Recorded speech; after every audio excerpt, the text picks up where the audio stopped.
Ahora vamos a mostrar bíblicamente, y ya mostramos que el Espíritu Santo viene en el nombre de Jesús, y el nombre de Jesús viene en el nombre del Padre, así que los tres vienen el mismo nombre, y el nombre es Jehová. Pero ahora vamos a mirar un poquito más detenidamente este asunto, yendo a Jeremías 31, 33 y 34. Jeremías 31 y el versículo 33 y 34.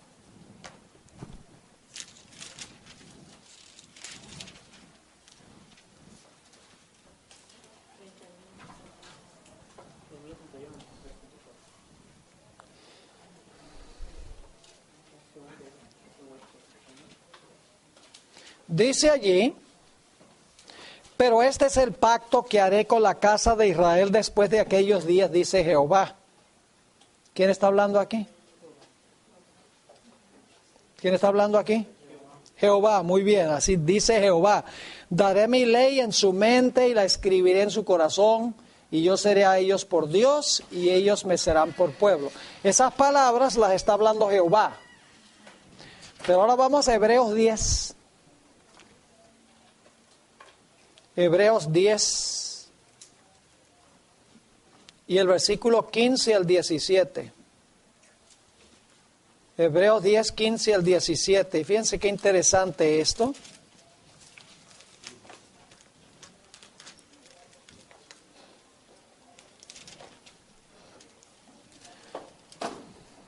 Escuchen bien.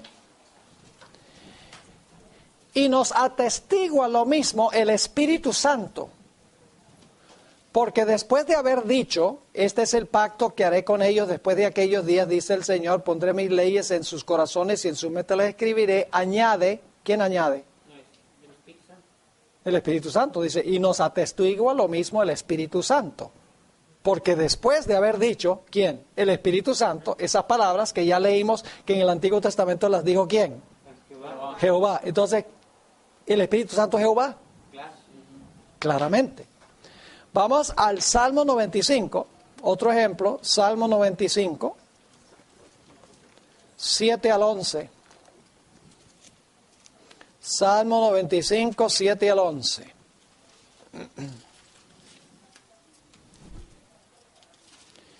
Y vamos a compararlo con Hebreos, el capítulo 3 y el versículo 7 al 11.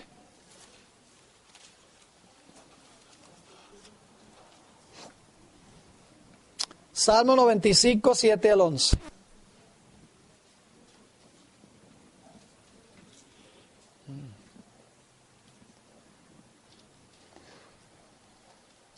Versículo 7 dice: porque Él es nuestro Dios, nosotros el pueblo de su prado y oveja de su mano. Si oyereis hoy su voz, no endurezcáis vuestro corazón como en Meriba, como en días de Masa en el desierto, donde me tentaron vuestros padres y me probaron y vieron mis obras. 40 años estuve disgustado con la nación y dije, pueblo es que divaga de corazón y no han conocido mis caminos. Por tanto, juré en mi furor que no entrarán en mi reposo. Ahora, ¿quién está hablando estas palabras?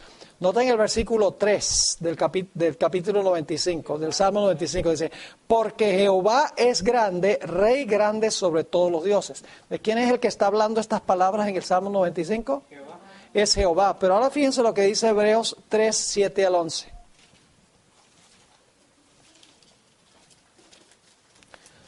Por lo cual, como dice el Espíritu Santo, si oyereis hoy su voz, no endurezcáis vuestros corazones, etcétera, y cita todo el Salmo 95. Así que en el Salmo 95, ¿quién está hablando? Jehová. ¿Y quién está hablando en Hebreos? Es el Espíritu Santo. Es decir, el Espíritu Santo es Jehová, según la Escritura. Un último texto, y hay otros que podría compartir, pero vamos a notar uno más y luego quiero hablarles un poquito sobre el bautismo. Porque el bautismo es mucho más profundo de lo que generalmente se piensa. Tiene un significado muy, muy profundamente teológico. Note lo que dice Isaías 6, 9 y 10. Isaías 6, 9 y 10. Y vamos a comparar eso con Hechos 28, 25 al 28. Hechos 28, 25 al 28.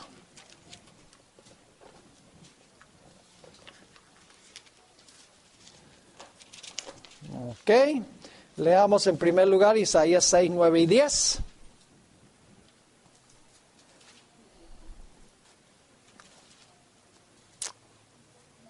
Y dicho sea de paso, el contexto de Isaías, el capítulo 6, está hablando de Jehová sentado sobre su trono. Los ángeles están cantando Santo, Santo, Santo, Jehová de los ejércitos. Es decir, el que está ahí en el trono es Jehová. Y luego dice en el versículo 9, y dijo, anda y di a este pueblo, oíd bien y no entendáis, ved por cierto, mas no comprendáis. Engruesa el corazón de este pueblo y agrava sus oídos y ciega sus ojos para que no vea con sus ojos, ni oiga con sus oídos, ni su corazón entienda, ni se convierta y haya para él sanidad. Esas palabras las está hablando Jehová, según los primeros versículos del capítulo 6. Ahora, noten lo que dice Hechos 28, 25 al 28.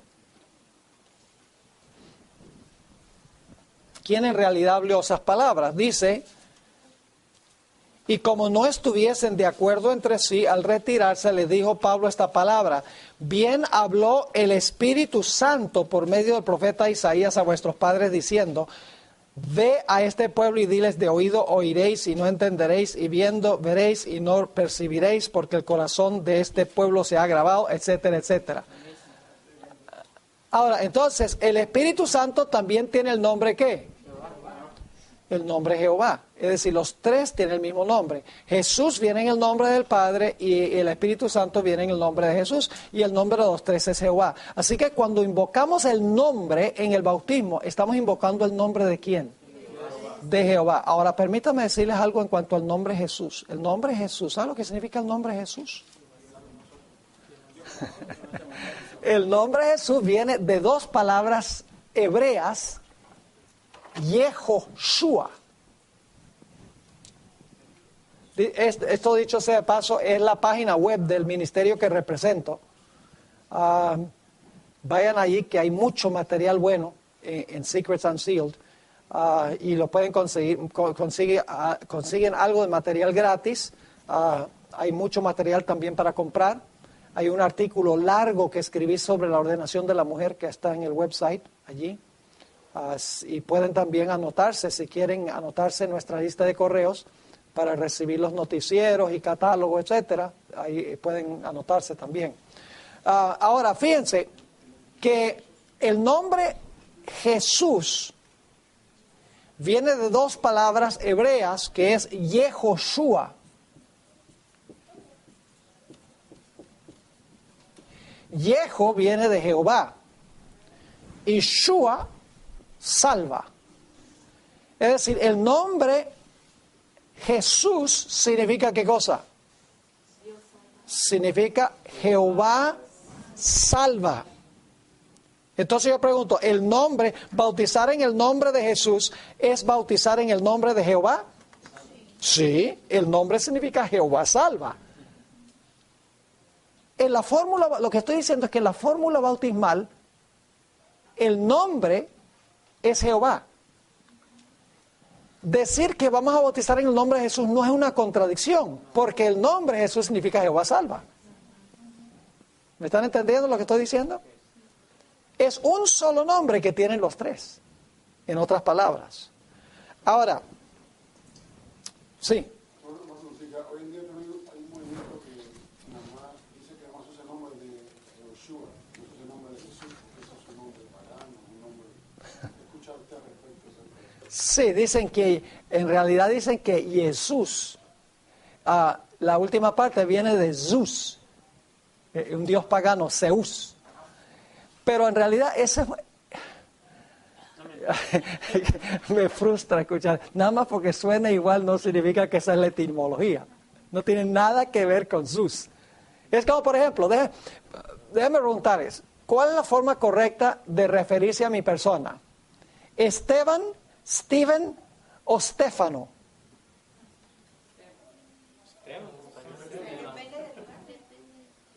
¿Sería correcto que ustedes se refirieran a mí como Esteban? No, porque yo no soy Esteban, yo soy Steven.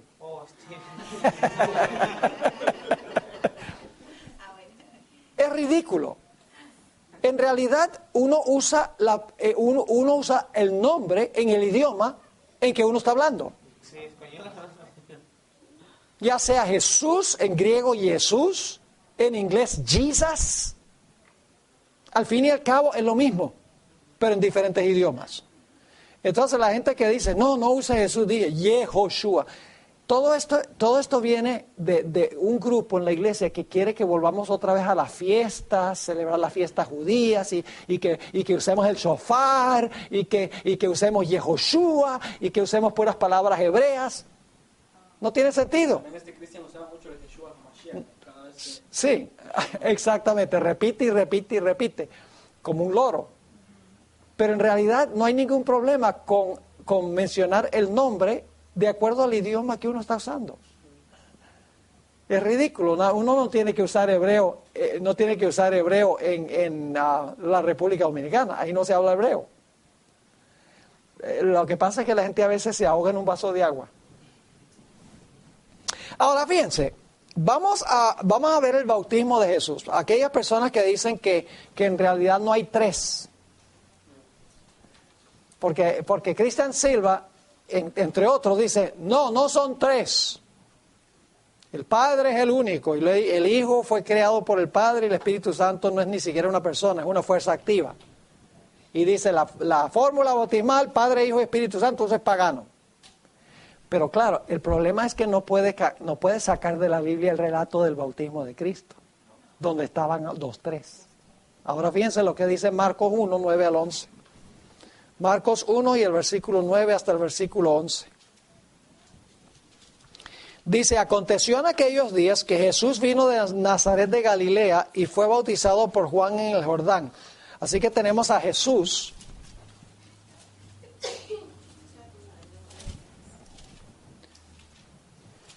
Versículo 10, y luego cuando subía del agua vio abrirse los cielos, ¿y qué cosa? Al Espíritu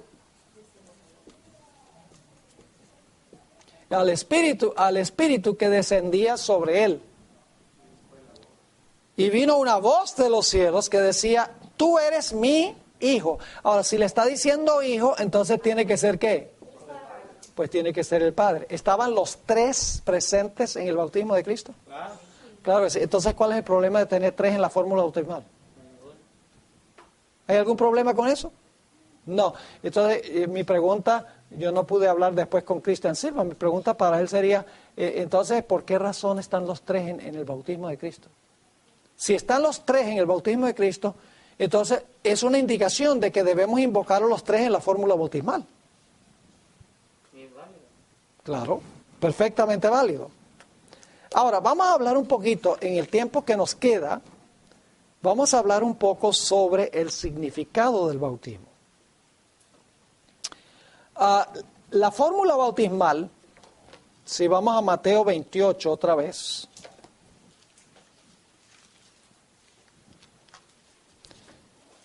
En la fórmula bautismal hay una preposición.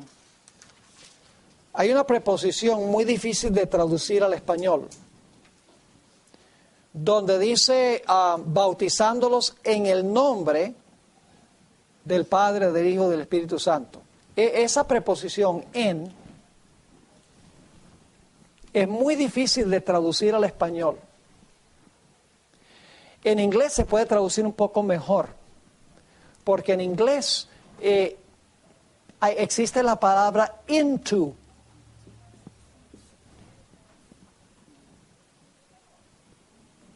¿Sabe lo que significa la palabra into? Dentro de, entrar en. Vamos a leer otro par de versículos que usan la misma preposición.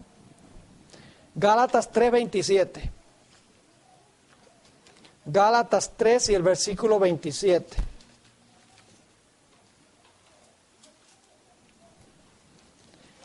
En realidad, esa preposición significa incorporarse en, o formar parte de, es entrar dentro de. Gálatas 3 y el versículo 27. Vamos a leer el 26 también para el contexto. Dice allí en el versículo 26, pues todos sois hijos de Dios por la fe en Cristo Jesús, porque todos los que habéis sido bautizados en Cristo, de Cristo estáis vestidos. En realidad, en inglés, la versión en inglés dice, todos los que habéis sido bautizados into Christ. Has put on Christ. Es decir, en el bautismo nos incorporamos en Cristo. Un lugar más donde se usa, en 1 Corintios 10:2, esa misma preposición. 1 Corintios 10:2. Dice, versículo 1 para el contexto, porque no quiero, hermanos, que ignoréis que nuestros padres todos estuvieron bajo la nube, todos pasaron el mar, y todos en Moisés fueron bautizados en la nube y en el mar. Es decir, fueron incorporados en Moisés. En otras palabras, en el rito del bautismo nosotros nos incorporamos a Cristo. Ahora, ¿qué significa eso? Vamos al libro de Colosenses, el capítulo 2, y el versículo 11 al 13. Colosenses 2, 11 al 13. Y antes de leer ese versículo, voy a poner algo aquí en la pizarra.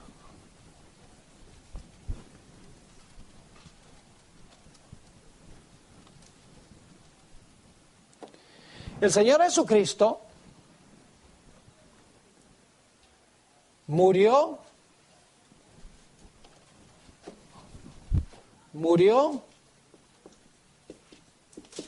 fue sepultado y resucitó.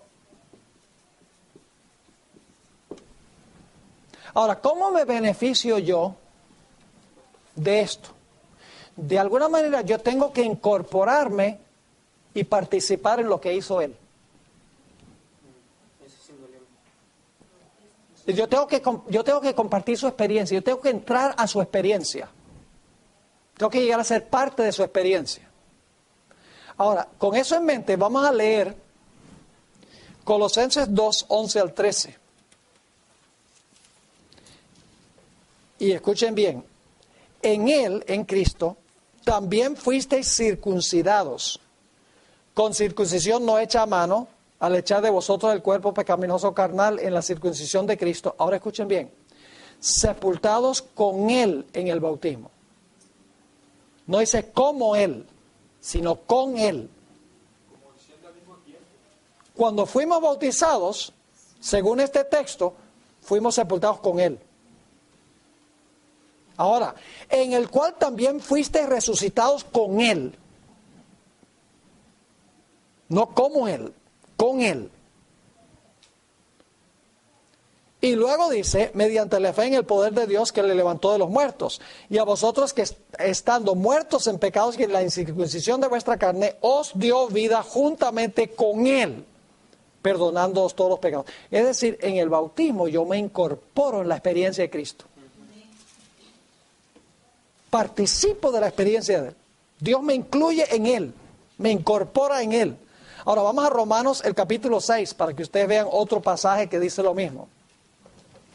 Romanos el capítulo 6 y el versículo 3 al 6.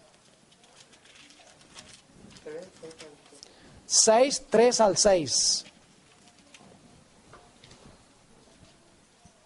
Y fíjense que la Biblia es clara en cuanto a esto. Dice, ¿no sabéis que todos los que hemos sido bautizados en Cristo hemos sido bautizados en su muerte? No la mía, la de Él. Versículo 4, porque somos sepultados juntamente con Él para muerte, por el bautismo, a fin de que como Cristo resucitó de los muertos por la gloria del Padre, así también nosotros andemos en novedad de vida. Porque si fuimos plantados juntamente con Él, en la semejanza de su muerte, así también lo seremos en la de su resurrección, sabiendo esto, que nuestro viejo hombre fue crucificado juntamente con Él. Ahora, a veces cuando hablamos del bautismo decimos, cuando somos bautizados, morimos, somos sepultados y resucitamos a novedad de vida. Pero lo que se nos olvida es que cuando somos bautizados, Nosotros estamos participando en la experiencia que el Cristo pasó hace 2000 años. Y Dios no puede haber escogido una mejor ceremonia que la ceremonia de bautismo por inmersión. Y le voy a explicar por qué razón. El Señor Jesús, cuando estaba en la cruz del Calvario, cuando dijo esas palabras, consumado es, en tus manos encomiendo mi espíritu. ¿Qué hizo enseguida? Dijo eso. Dejó de respirar. Dejó de respirar. Dice que expiró. Y mientras estaba en el sepulcro, no respiró. Y cuando se levantó del sepulcro, ¿qué hizo? Respiró de nuevo. Dejó de respirar, mientras estuvo sepultado no respiró, y cuando salió del sepulcro respiró de nuevo. Ahora fíjense, el bautismo es una reproducción de eso, en forma simbólica. Porque cuando el candidato está en el bautisterio, y por eso el bautismo por aspersión no sirve, porque no es incorporación a la experiencia de Cristo. Ustedes han visto bautismos, el pastor está, el candidato está allí y el pastor dice, te bautizo en el nombre del Padre, del Hijo y del Espíritu Santo. ¿Qué es lo último que hace la persona antes de que la metan debajo del agua? Deja de respirar, más le vale. Deja de respirar. Y mientras está debajo del agua, ¿qué? No respira. ¿Y qué es lo primero que hace cuando sale del agua? Respira de nuevo. La persona está reproduciendo la experiencia de Cristo simbólicamente. Y en ese momento está incorporado en la muerte, la sepultura y la resurrección de Cristo. Dios lo incluye, muerto, sepultado y resucitado con Jesús. Tremendo. Bueno. Bueno, ¿qué se va a hacer? Ahora, fíjense algo muy interesante. El único individuo que en realidad merece ser llamado hijo de Dios es Cristo. Es el único verdadero hijo de Dios. Los demás somos hijos de la ira. Inclusive su Dios, somos hijos del diablo. Vosotros de vuestro padre el diablo sois. Fuera de Cristo, estamos en pecado, estamos perdidos. Entonces lo que tenemos que hacer es, porque nosotros estamos incorporados en la familia del primer Adán. Cuando yo nazco de mi madre, yo soy parte de la familia del primer Adán, porque yo desciendo del primer Adán. De alguna manera, para salvarme, yo tengo que desincorporarme del primer Adán y tengo que incorporarme en el segundo. Tengo que despojarme del primer Adán y tengo que ser incluido en el segundo Adán. Y en el bautismo es que yo me despojo del primer Adán y ahora resucito en el segundo Adán. Y entonces ahora fíjense qué lindo esto. El único que merece ser llamado hijo de Dios es Cristo. Es el único verdadero hijo de Dios. Y entonces, ¿y yo no soy hijo de Dios acaso? Jesús es el hijo de Dios. Ahora escuche, ¿cómo llego a ser yo hijo de Dios? Haciéndome hermano de Cristo. O hermana de Cristo. Cuando yo me bautizo, yo llego a ser hermano o hermana de Cristo. No se avergüenza de llamarnos hermanos. Y entonces ahora el Padre mira, Jesús viene ante el Padre y dice, Padre, tengo un nuevo hermano. Y el Padre dice, ¿ah, sí? Sí, claro, porque se despojó del primer Adán, ahora es miembro de nuestra familia. ¿Y que ese hermano cómo se llama? Ah, se llama José Díaz. Ah, José Díaz es tu hermano. Pues si José Díaz es tu hermano, es hijo mío también. Nosotros llegamos a ser hijos e hijas de Dios haciéndonos hermanos y hermanas de Cristo. Y en el bautismo es que nosotros llegamos a ser hermanos o hermanas de Cristo. Por eso el Señor Jesucristo declaró, yo soy el camino, la verdad y la vida. Nadie viene al Padre sino por mí. En el bautismo yo llego a ser hermano o hermana de Jesús. Y como resultado de eso, llego a ser hijo de Dios. Porque si Cristo es mi hermano, entonces somos hermanos, los dos somos hijos del Padre Celestial. Ahora, escuchen lo que dice la sierva del Señor en el libro El Evangelismo, página 226. El Evangelismo, página 226. Dice la sierva del Señor, el bautismo es una solemne renuncia al mundo. Los que son bautizados en el triple nombre del Padre, del Hijo y del Espíritu Santo, en el momento de entrar en la vida cristiana, declaran públicamente que han abandonado el servicio de Satanás y han llegado a ser miembros de la familia real, hijos del Rey Celestial. ¿Qué llegamos a hacer cuando nos bautizamos? Miembros de la familia real. Hijos e hijas de Dios, porque somos hermanos y hermanas de Cristo. Y llegamos a ser hermanas y hermanas de Cristo cuando nos incorporamos en Él. Baptized into the name. Es decir, llegamos a tener el nombre de la familia de Dios.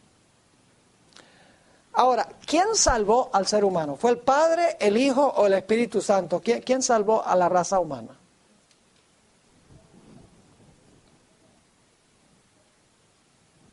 No hay ningún otro nombre en el cual podamos ser salvos. Ya lo leímos. Entonces, ¿quién salvó al hombre? ¿Fue el Padre, el Hijo o el Espíritu Santo?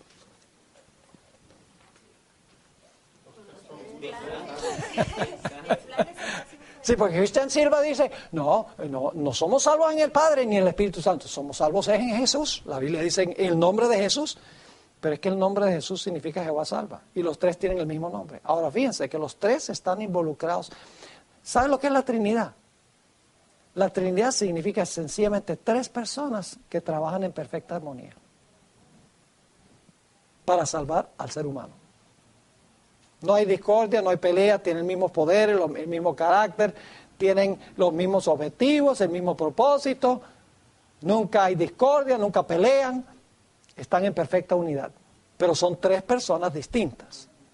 El modelo más cercano que hay es el de esposo y esposa, que quieren hacer una carne.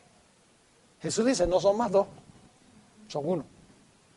Claro que sabemos que son dos, porque podemos distinguir al esposo y la esposa, pero son uno, no en el sentido de ser la misma persona, sino uno en el sentido de unidad.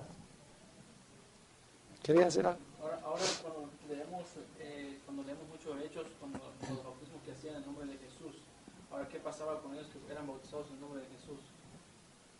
Pues el nombre de Jesús, ¿qué significa el nombre de Jesús? Jehová salva. Jehová salva. Dice que cuando los apóstoles dijeron que no me fuiste bautizado, dijeron el nombre de Jesús, entonces venían ellos y les imponían las manos, entonces ya llenos del Espíritu Santo. O les imponían las manos para recibir el Espíritu Santo. ¿Saben algo?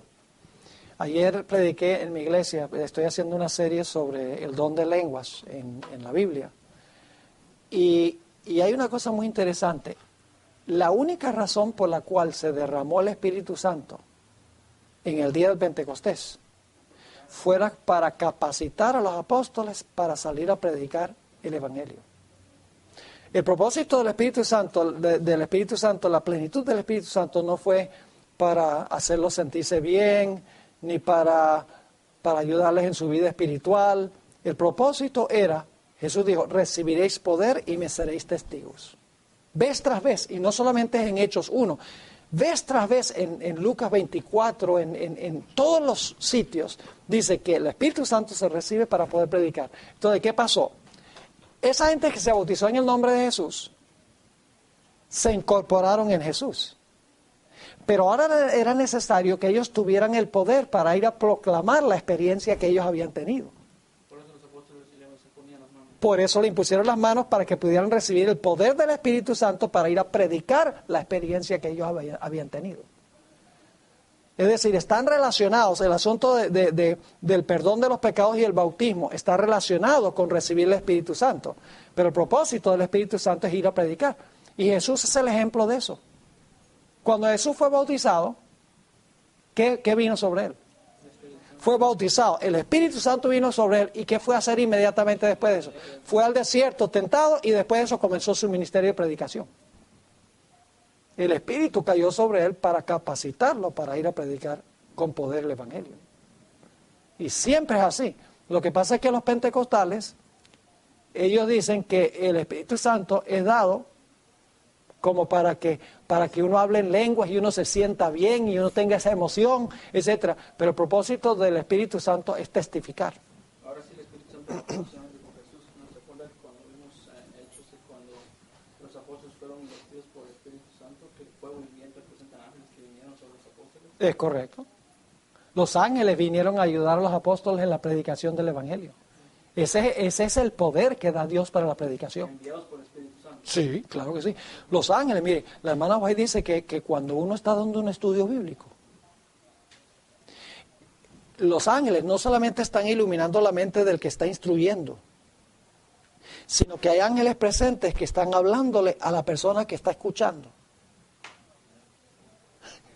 Así es que obra el Espíritu Santo. El Espíritu Santo envía a los ángeles para que le hable tanto al instructor como al que está recibiendo la instrucción, para que el mensaje se pueda impartir con claridad y la gente pueda tomar una decisión. Entonces, ¿el Espíritu Santo y los ángeles son iguales? No, el Espíritu Santo es el comandante de los ángeles. Jesús era el comandante. La hermana White dice que el Espíritu Santo es el representante del comandante. ¿Quién era el comandante antes de llegar a ser un ser humano? Ahora Jesús es de la familia nuestra, ¿ve? Cuando se hizo un ser humano. Así que ahora le tocó a él delegarle la responsabilidad de la hueste angélica, de coordinar la hueste angélica al Espíritu Santo. Es decir, el Espíritu Santo es una persona, él está en el centro de comando y control del universo. Él le dice a mira, ve allá, haz esto, y mira, ve y haz esto. Y es el que coordina todo el asunto de la administración del universo de Dios. Ahora, ¿la gloria es para los ángeles? No, no hay ninguna gloria para los ángeles. ¿Hay alguna gloria para nosotros cuando proclamamos el Evangelio y se convierten las almas? No, para nosotros no hay gloria. Lo que pasa es que, mire, la cadena de mando de Dios que estudiamos, algunos no estuvieron en eso, pero el Padre le delega al Hijo, el Hijo le delega al Espíritu Santo, el Espíritu Santo le delega a los ángeles, los ángeles le delegan a la iglesia y la iglesia no le delega a nadie. ¿Dónde se muere la cadena? La cadena se muere con nosotros. Porque Jesús dice, lo que diga el Padre, el Espíritu Santo dice, lo que diga el Hijo, y los ángeles dicen, lo que diga el Espíritu Santo, y nosotros lo que quiero yo. Ahí se rompe la cadena. Y por eso estamos aquí y no en el cielo. Porque cada uno de nosotros tenemos nuestra propia agenda y tenemos nuestros propios deseos y estamos pensando de que el mundo va a durar mucho más tiempo y hay que acumular y hay que guardar y hay que acaparar. Por eso estamos aquí. Ahora, ¿quién salvó la raza humana? ¿Quién salvó la raza humana? Bueno, ¿quién elaboró el plan de salvación? Los tres. Dios el Padre. Fue el arquitecto. En el concilio cuando se reunían en Sí, el Padre trazó el plan. Fue el arquitecto. En un momento le voy a leer una cita muy interesante. Y luego, después que el Padre hace el plan, entonces se sienta con el Hijo y le dice, mira, este es el plan. Vas a tener que, bueno, eso es antes del pecado, pero estoy hablando ahora después del pecado. El Padre elabora el plan y luego le dice al Hijo, mira, el plan es este. Y le mostró todo lo que iba a estar, todo lo que iba a hacer mientras estuvo en la tierra, cuando Jesús estaba en el cielo. Le dijo, tal día vas a estar en tal lugar y tal día te vas a encontrar con tal y tal. Y esto. Le mostró todo lo que iba a ser la trayectoria terrenal de Jesús. Se lo mostró. Y entonces el Padre le dice a Jesús, yo estoy dispuesto de entregarte para la salvación de la raza humana. ¿Tú estás dispuesto de implementar el plan, sí o no? ¿Y qué dice el Hijo? Sí. Tú eres el arquitecto y yo soy el albañil. Yo voy y cuadro con el plan. Escuchen lo que dice la hermana White. Deseado a toda la gente 121. Esto es profundo.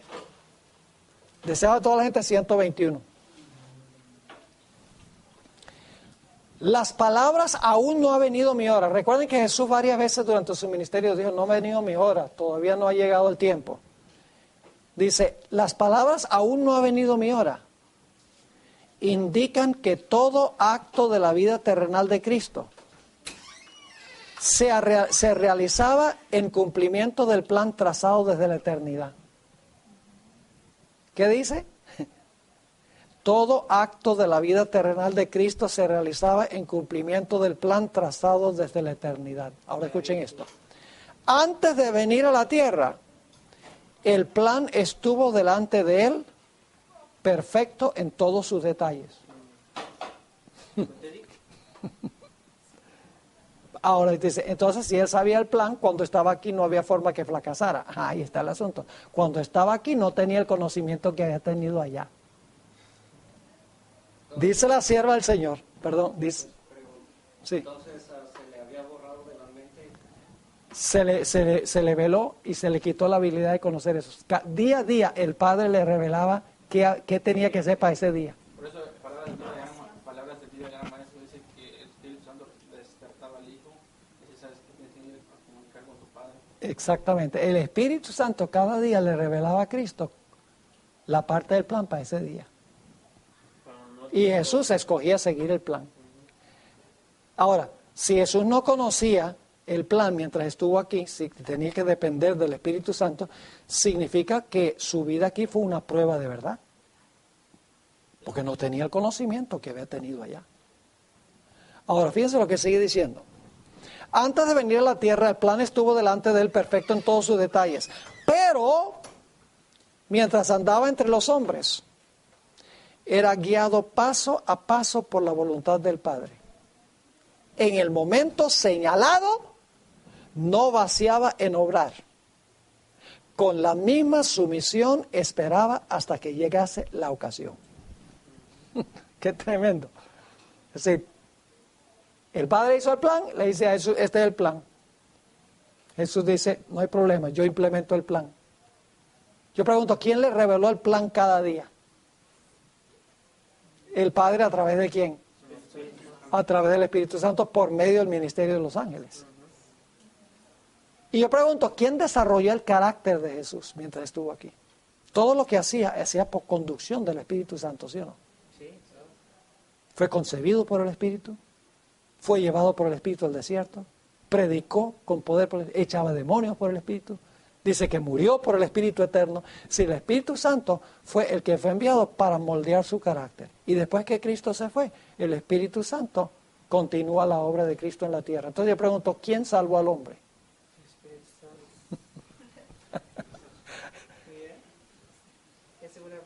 ¿El Padre estuvo involucrado, sí o no? Sí, claro. ¿El Hijo está involucrado? Claro. ¿El Espíritu Santo está involucrado? Entonces, Jehová salva se aplica a los tres. Pero la obra más grande que hizo fue el Hijo. Pero ¿qué tal si el Padre no está dispuesto a mandarlo? ¿Y qué tal si el Espíritu Santo no implementa, no convence a la gente que reciba a Cristo? Por eso los tres tienen que trabajar unidos. Por eso están los tres trabajando unidos. No hay separación. Ahora, escuchen esta cita. Escuchen esta cita. ¿Cuál de los tres es más importante? Igual los tres. Ahora, fíjense lo que dice la sierva del Señor. La divinidad, en realidad no es una buena traducción, es la palabra en inglés Godhead. ¿En qué libro, perdón?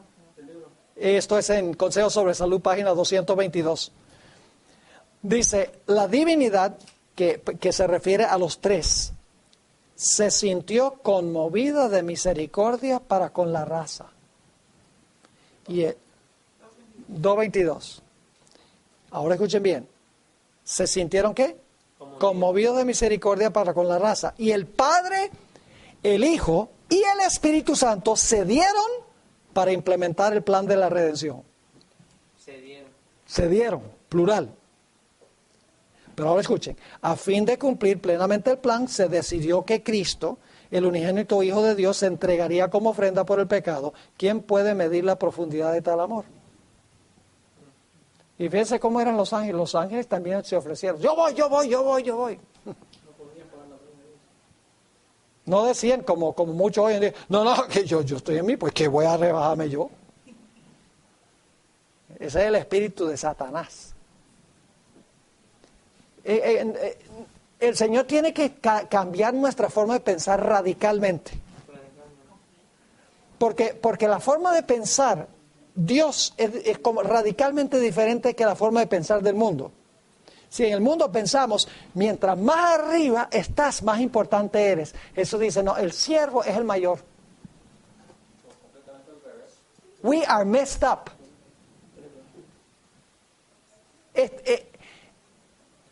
Nosotros no entendemos realmente la economía divina, ni lo que es la grandeza.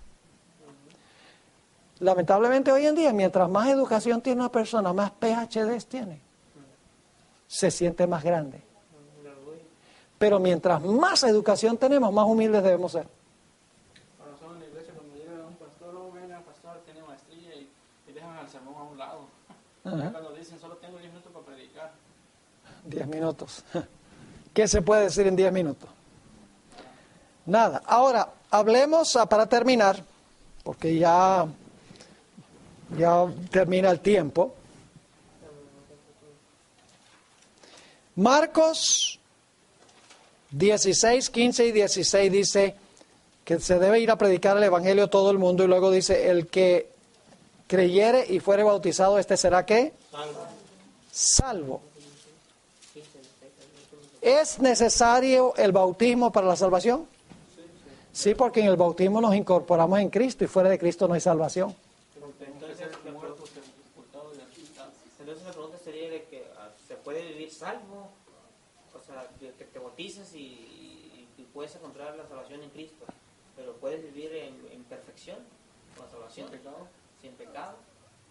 Solamente no es instantáneo. La obra de la santificación es una obra de toda la vida, pero sí es posible. Sí, es posible. Bueno, tú sabes que el Señor Jesucristo dice, casi todo lo puedo en Cristo que me fortalece.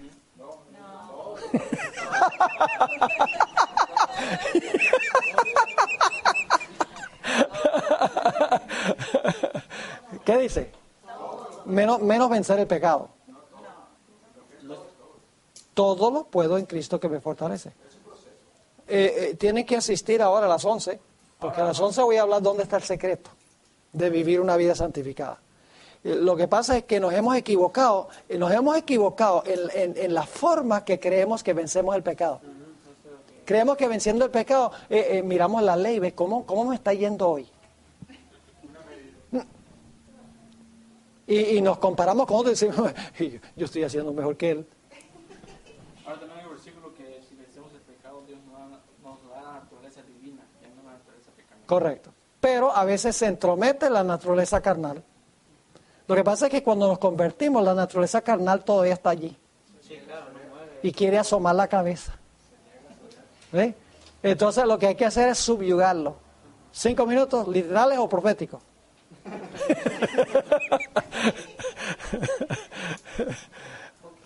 Yo creo que son. Necesita bautizarse para poder ser salvo. Y todas aquellas personas, Jesús lo dijo. todas aquellas personas que en su momento tuvieron la oportunidad y no lo hicieron. Entonces no, si el pecado está en el que sabe hacer lo bueno y no lo hace. Por eso es cuando se hace un llamado al bautismo, es una cosa seria. Porque la persona que dice que no, está diciendo, no me quiero incorporar en Cristo. Ahora Una excepción en el ladrón. sí, y claro que sí. Y hay casos excepcionales. Y la gente siempre saca eso. La gente dice, bueno, pero el ladrón en la cruz, Jesús dijo que se iba a salvar y no se bautizó. ¿Qué dice usted de eso? Yo le digo, usted no es ladrón ni está en una cruz.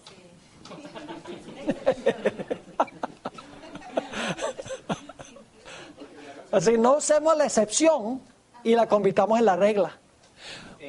Para hablar del asunto de la ordenación de la mujer, y esto está en el artículo que yo escribí. Algunos dicen, bueno, pero ¿qué hace uno en la China? Casi todas las personas en la iglesia son mujeres. No hay hombres que puedan bautizar gente, no hay hombres que puedan servir la función de líderes de la iglesia. ¿Qué hace uno en ese caso? Yo digo que las mujeres sean líderes. En ese caso, Pero el hecho de que hay una urgencia, una situación excepcional, no significa que así es en todas partes. O que Dios tiene la intención de que sea así. Y hay casos excepcionales en la Biblia. Por ejemplo, David comió del pan de la proposición. Entonces significa todo el mundo podía comer del pan de la proposición. No, señor. Era caso excepcional. O sea, no podemos convertir a la excepción en la regla. Y eso es lo que están haciendo con la ordenación de la mujer. Dice, porque en la China las mujeres tienen que hacerlo, nosotros queremos hacerlo aquí también, pero aquí no es necesario. No estamos en la China. Exactamente. Esa es mi respuesta. Siempre le digo, no, sí, porque cuando la gente me dice, ¿qué haces con la China? Y digo, no estamos en la China. Punto final. Sí. En mi iglesia hay un hermano que siempre que va a pasar una mujer a predicar se va. O sea, él no está de acuerdo que la mujer pase al púlpito y predique. Ahora, no hay problema con que mujeres prediquen. Porque ya ven que en Hechos dice que la mujer debe estar callada y no tiene derecho a hablar en la congregación. Sí, pero en su contexto eso está hablando de mujeres que estaban procurando colocarse por encima del liderazgo de los hombres de la iglesia. Estaban procurando ocupar el puesto que debía ocupar el hombre en la iglesia. No se aplica a mujeres que no tienen esa aspiración. Hay mujeres que han predicado en mi iglesia. No hay problema con que mujeres prediquen en la iglesia, no hay problema con que mujeres enseñen la lección de la escuela sabática. La directora de finanzas de mi iglesia por muchos años fue una mujer, la presidenta del ministerio que nosotros tenemos fue una mujer, la directora de mercadeo es mujer. Nosotros tenemos muchas mujeres en puestos de responsabilidad. Lo que la Biblia no admite es que la mujer sea la pastora, la jefa de la iglesia, la cabeza de la iglesia. Porque eso ha sido... El apóstol Pablo dice que debe ser marido de una mujer y que debe tener a sus hijos en sujeción. Porque si no puede gobernar su casa, ¿cómo puede gobernar la casa de Dios? Es decir, el hombre debe ser la cabeza del hogar y debe ser también la cabeza de la iglesia. Ahí mismo lo dice el apóstol San Pablo. Sí. El problema, pastor, es que hay una clase vimos nosotros los ancianos. Ahí fue el error. Porque en realidad... Ahí comenzó a infiltrarse. Y ahora quién para la locura. Yeah. ¿Y sabe cómo lo hicieron, Ariel, verdad? ¿Sabes cómo lo hicieron? No iban a votar el asunto. Eso fue en Indianápolis. Yo estuve ahí. No lo iban a votar. Se esperaron hasta un día cuando todos los de otros países estaban de turismo, en vez de estar donde debían estar. Porque la obra les estaba pagando a los delegados para que estén en las reuniones, no para que estén allá de sightseeing. Y aprovecharon los de Norteamérica hasta que estaban todos paseando y ahí solapadamente lo votaron. Ordenar mujeres como ancianas. En mi iglesia nosotros tenemos 18 ancianos, todos hombres. Y las mujeres no se quejan. Yo llevo 16 años en esa iglesia y las mujeres están perfectamente contentas con ese arreglo. Ni una vez una sola mujer ha dicho, ay, ¿por qué no ordenamos ancianas? Porque yo he entrenado bien a la iglesia usando la Biblia y el Espíritu de Profecía sobre la posición que debe ocupar el hombre y la posición que debe ocupar la mujer. Está claro en las mentes de ellos. Pero el problema es que el pastor es el que tiene que proveer liderazgo. Otra cosa que nosotros no cantamos música cristiana contemporánea en nuestra iglesia. Nosotros no tenemos tambores, nosotros cantamos himnos con piano y con órgano. Y la gente dice, ¿cómo puede hacer eso en una iglesia americana? Sencillamente porque todo el tiempo uno tiene que estar enseñando y entrenando a la iglesia y llevando a la iglesia como Dios quiere que la iglesia se lleve. En mi iglesia no se aplaude, nada se aplaude en mi iglesia. Yo hice un estudio completo sobre los aplausos en la Biblia y me quedé aterrado de que en la adoración celestial la respuesta de los seres celestiales siempre es amén o aleluya. Nunca aplausos en los servicios y hay muchas escenas de adoración en el cielo. Es más, los aplausos casi siempre aparecen en el Antiguo Testamento cuando le pasa una calamidad a alguna persona o le va mal, entonces la gente aplaude. Es como un aplauso morboso, alegrándose por la maldad que le pasó al otro. La mayoría de las veces eso en el culto no existe. Entonces, todo el tiempo uno tiene que estar encima, porque a veces vienen visitas, se presenta la música, a la gente le gustó, y entonces las visitas empiezan, y cuando se dan cuenta que no hay respuesta, pues dejan de aplaudir rapidito. Entonces, cuando yo me paro, yo les digo, puede ser que algunos se sorprendan de que no hayamos respondido con aplauso, con una música tan especial, tan hermosa. Entonces les explico, el asunto es que la Biblia dice que la respuesta apropiada es amén o aleluya. Así que si quieren decir amén y aleluya, díganlo lo más duro que quieran. Y les explico y la iglesia se mantiene en esa línea. Pero siempre hay que estar educando a la iglesia. Porque si no, uno deja un poquito y ya se le salió de las manos. Así que bueno. En nombre de Jesús. Bueno, el Señor les bendiga en su regreso a su hogar y lleven el buen espíritu que captaron acá. Y nos atestigua lo mismo el Espíritu Santo. Porque después de haber dicho, este es el pacto que haré con ellos después de aquellos días, dice el Señor, pondré mis leyes en sus corazones y en su mente las escribiré, añade, ¿quién añade? El Espíritu Santo, dice, y nos atestigua lo mismo el Espíritu Santo. Porque después de haber dicho, ¿quién? El Espíritu Santo, esas palabras que ya leímos que en el Antiguo Testamento las dijo ¿quién? Jehová. Entonces, ¿el Espíritu Santo es Jehová? Claramente. Vamos al Salmo 95, otro ejemplo, Salmo 95, 7 al 11.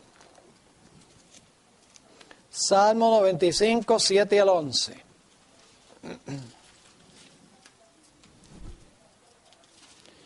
Y vamos a compararlo con Hebreos, el capítulo 3 y el versículo 7 al 11.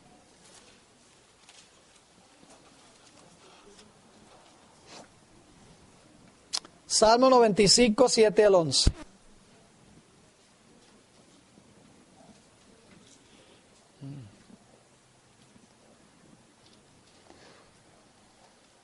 Versículo 7 dice, porque Él es nuestro Dios, nosotros el pueblo de su prado y oveja de su mano. Si oyereis hoy su voz, no endurezcáis vuestro corazón como en Meriba, como en días de Masa en el desierto, donde me tentaron vuestros padres y me probaron y vieron mis obras. 40 años estuve disgustado con la nación y dije, pueblo es que divaga de corazón y no han conocido mis caminos. Por tanto juré en mi furor.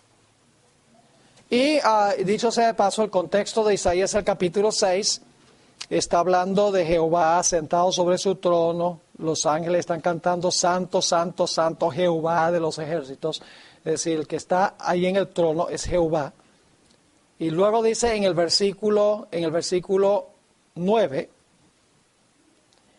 y dijo, anda y di a este pueblo, oíd bien y no entendáis. Ved por cierto, mas no comprendáis. Engruesa el corazón de este pueblo y agrava sus oídos y ciega sus ojos para que no vea con sus ojos, ni oiga con sus oídos, ni su corazón entienda, ni se convierta y haya para él sanidad. Esas palabras las está hablando Jehová, según los primeros versículos del capítulo 6. Ahora, noten lo que dice Hechos 28, 25 al 28. ¿Quién en realidad habló esas palabras? Dice, y como no estuviesen de acuerdo entre sí, al retirarse le dijo Pablo esta palabra, bien habló el Espíritu Santo por medio del profeta Isaías a vuestros padres diciendo, ve a este pueblo y diles de oído oiréis y no entenderéis, y viendo veréis y no percibiréis, porque el corazón de este pueblo se ha agravado, etcétera, etcétera. Ahora, entonces, el Espíritu Santo también tiene el nombre ¿qué? El nombre Jehová. Es decir, los tres tienen el mismo nombre. Jesús viene en el nombre del Padre y el Espíritu Santo viene en el nombre de Jesús. Y el nombre de los tres es Jehová. Así que cuando invocamos el nombre en el bautismo, estamos invocando el nombre de ¿quién? De Jehová. Ahora, permítame decirles algo en cuanto al nombre Jesús. El nombre Jesús, ¿sabe lo que significa el nombre Jesús? El nombre Jesús viene de dos palabras hebreas, Yehoshua. Esto dicho sea de paso, es la página web del ministerio que represento.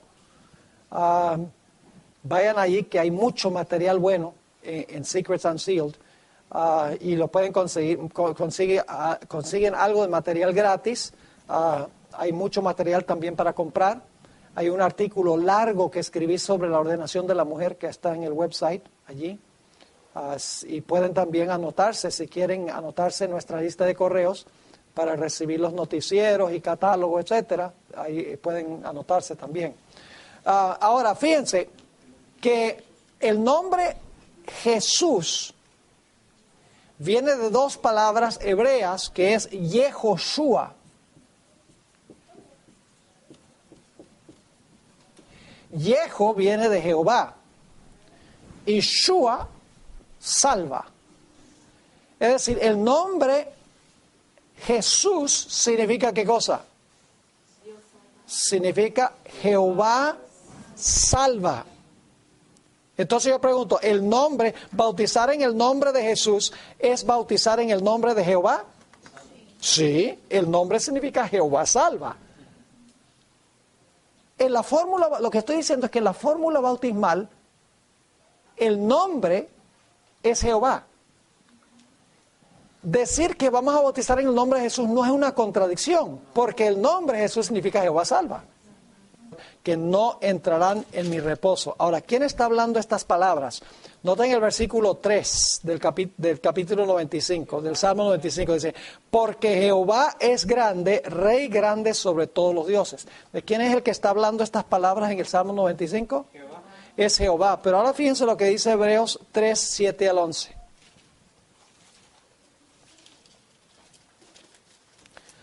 Por lo cual, como dice el Espíritu Santo, si oyereis hoy su voz, no endurezcáis vuestros corazones, etcétera, y cita todo el Salmo 95. Así que en el Salmo 95, ¿quién está hablando? Jehová. ¿Y quién está hablando en Hebreos? Es el Espíritu Santo. Es decir, el Espíritu Santo es Jehová, según la Escritura. Un último texto, y hay otros que podría compartir, pero vamos a notar uno más y luego quiero hablarles un poquito sobre el bautismo. Porque el bautismo es mucho más profundo de lo que generalmente se piensa. Tiene un significado muy, muy profundamente teológico. Note lo que dice Isaías 6, 9 y 10.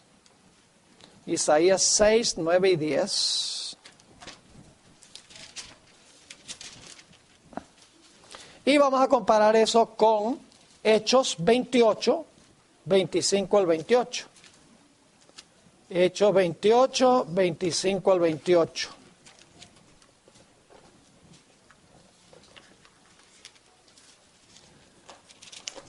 Ok. Leamos en primer lugar Isaías 6, 9 y 10.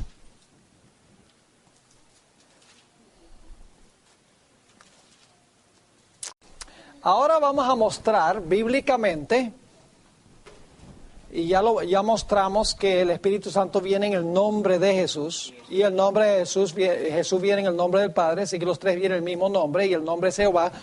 Pero ahora vamos a mirar un poquito más detenidamente este asunto, yendo a Jeremías 31, 33 y 34. Jeremías 31 y el versículo 33 y 34.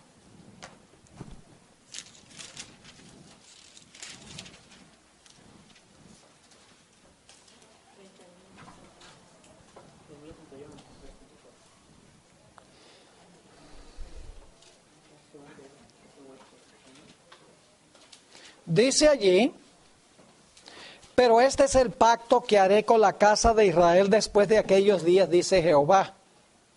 ¿Quién está hablando aquí? ¿Quién está hablando aquí? Jehová, muy bien, así dice Jehová. Daré mi ley en su mente y la escribiré en su corazón, y yo seré a ellos por Dios, y ellos me serán por pueblo. Esas palabras las está hablando Jehová. Pero ahora vamos a Hebreos 10. Hebreos 10 y el versículo 15 al 17. Hebreos 10, 15 al 17. Y fíjense qué interesante esto.